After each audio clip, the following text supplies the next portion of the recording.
and welcome to the second season of the FC Sports Podcast. I am your host, Drew Grimes. Alongside me, it's Kyle Pearsall, and we have 5 topics for you today.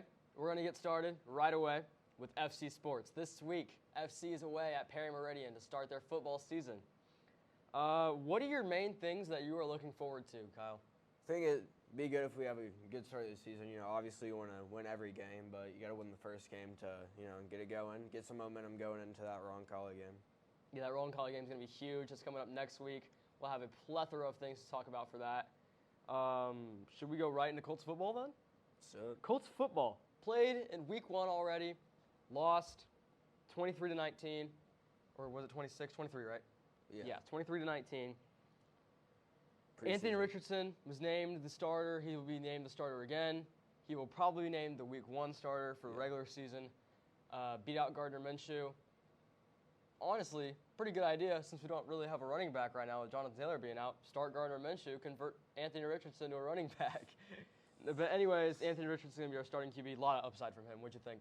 I thought he looked pretty good. I mean, obviously he had that 1 interception, but besides that, completed some passes, got some yardage, went deep into territory, had a chance to get a field goal.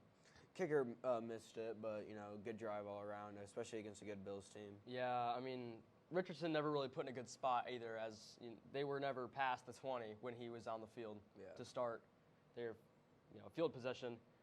What I really liked the running game. The running game looked good. The O-line looked okay. I just thought, defense could have been definitely a lot better. A lot of things you could have adjusted. What are your biggest positional things? Ashton Doolin's now out for the season. Another defensive end is out for the season, both with torn knees. What do you think are going to be our biggest positional challenges this year? I think running back if Jonathan Taylor doesn't, come back, because obviously we need a good run game, especially with a rookie QB. Because, he can't do everything. He can't, pass, run, everything. We're going to need a running back.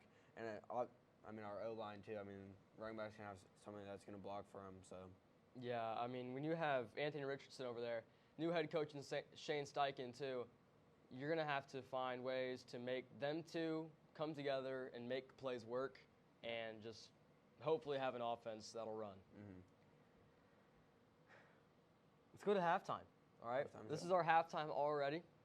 Question of the week is, who is the last Colts player to win Rookie of the Year? It's going to be offense or defense. I'll say it again. Put your answers in the comments below. Question was, who was the last Colts player to win Rookie of the Year? Answer coming up after the show. And now for our next topic, fantasy football.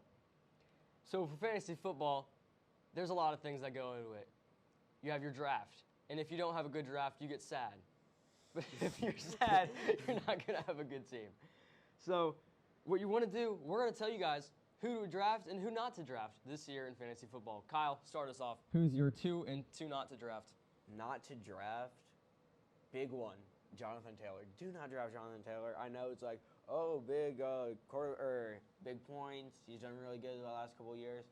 I don't know if he's going to find a team to play on, let alone play on the Colts this year. That's definitely one of my not drafts.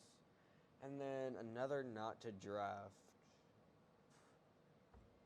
Early rounds, do not go DeAndre Swift. Okay? On a new team, not on the Lions anymore. Jalen Hurts, really pass heavy. He runs the ball a lot. Now, if you can get DeAndre Swift in later rounds, like we'll see on my team that we'll show you guys, I got him in like the 10th round, 11th round. That's perfect. Do not draft him in the top 5 rounds. So who would you choose to draft, though, like sleeper picks? Big sleeper pick is James Conner. Has done really good the last couple of years. Not on a good team, so people probably won't try to draft him, but that's a really good person to draft there. My not to draft, I'm going to go with Deebo Samuel. Yes. Deebo Samuel been kind of inconsistent, had the good playoffs run, had the good season, 2021. Yeah. 2022, did all right.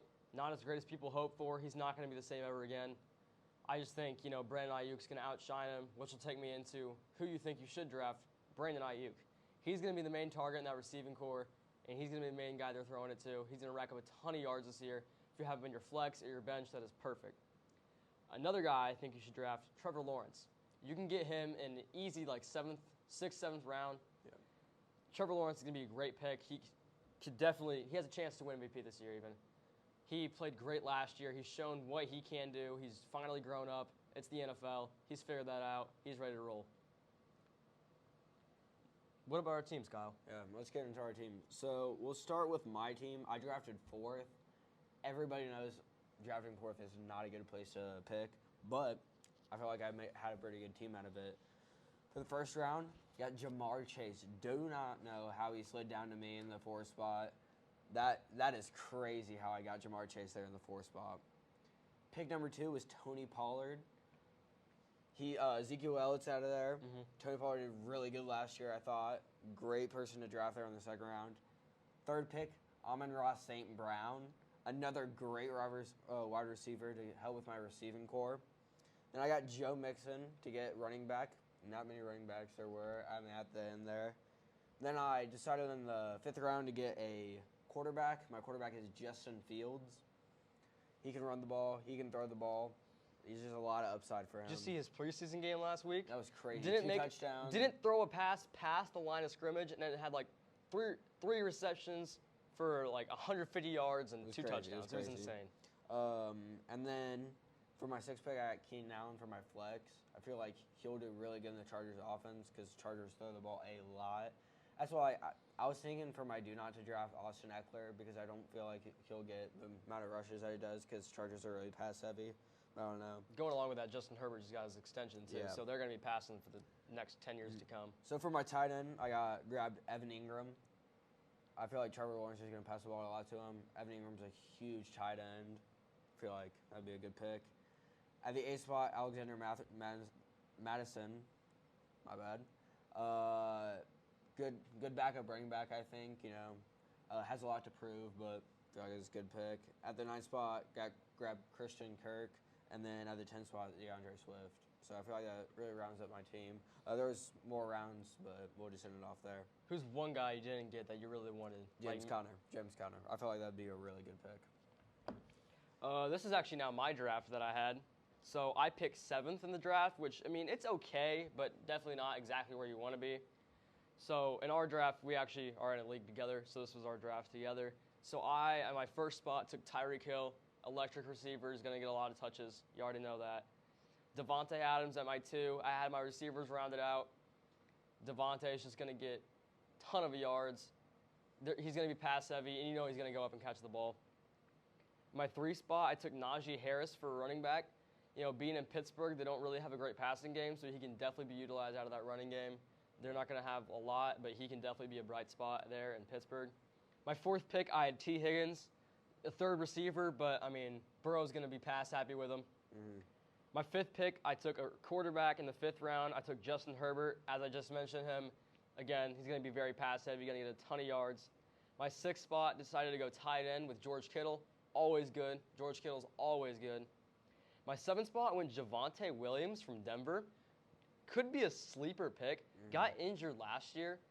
May not be as good this year, but, I mean, he looked pretty good. We're expecting big things out of him. I took Philadelphia defense in the 8th spot.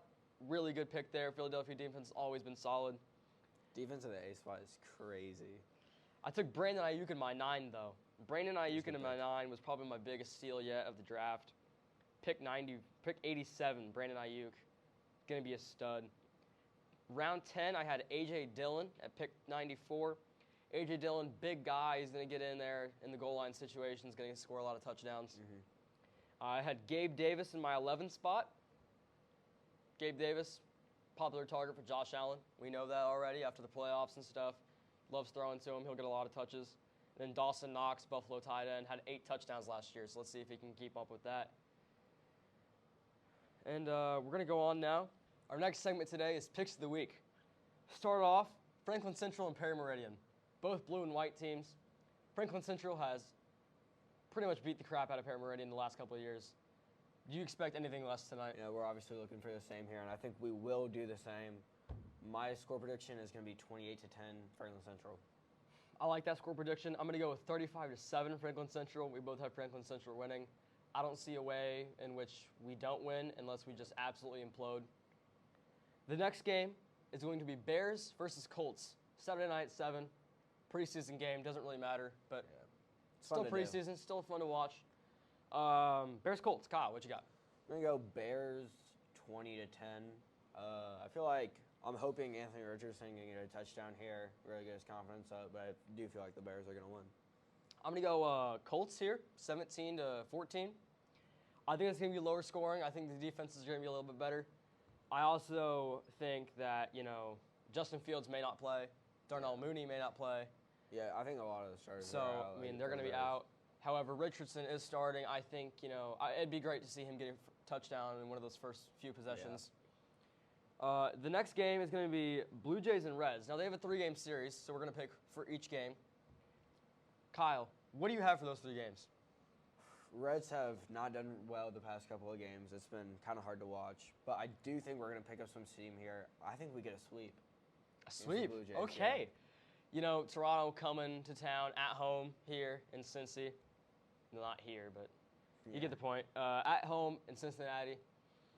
Reds, I think they're going to show out. I think the starters are going to be looking really good. Abbott came off, started great. I think that was Wednesday. I think we can kind of ride that momentum. De La Cruz is going to do good. Matt McClain's second in Rookie of the Year poll right now. He's looking great. Reds are looking great in general. I think we're going to get a big spark from everyone. I just think it's going to be a really great series. I got Reds in 2. Blue Jays have to have 1. Blue Jays are in the wild card in the AL. They just have to be in there. They have to win at least 1. Which will take us to our conclusion. Don't forget tonight at 7 o'clock. Franklin Central at Perry Meridian. Be there. It's going to be a fun game, first one of the year. Next week, though, we will come to you with the first home game of the year, home to Roncalli. Be tuned for that special edition of the FC Sports Podcast. It's going to be fun. Again, Colts play the Bears at 7 p.m. on Saturday. Sit down, watch it. It's on 7 NFL o'clock. Network. Yeah. 7 o'clock. Should be an easy watch. Go enjoy it. It's at home, too. So if you have tickets, go watch it. It's going to be great. Don't miss out on fantasy football, guys. Yeah. Fantasy football is here. It's in season. It's going to be fun. It's going to be great. It's going to be absolutely legendary and fantastic. Take what we said. Take our advice into hand when you're drafting your teams. Our teams, we're feeling pretty good about them, I think. Yeah. So just go out there, have a fun draft, have a fun time this season. Leave a comment below a punishment for the loser between us at the end of the fantasy football season. Yeah, whoever loses between us is going to have a punishment in the game at the end. Make it doable, please. Yeah, Don't be bad. No criminal activity. Now, the question of the week, if we can go back to that, was who was the last Colts player to win Rookie of the Year? Remember, this could be offense or defense. Kyle, do you know the answer? I do. What is it? Shaquille Leonard, 2018. Shaquille Leonard, then known as Darius Leonard, 2018, won Defensive Rookie of the Year. That will conclude our show. Tell us in the comments if you got that answer right. That will conclude our show for today. Thank you guys for tuning in to the FC Sports Podcast, and we will see you next week.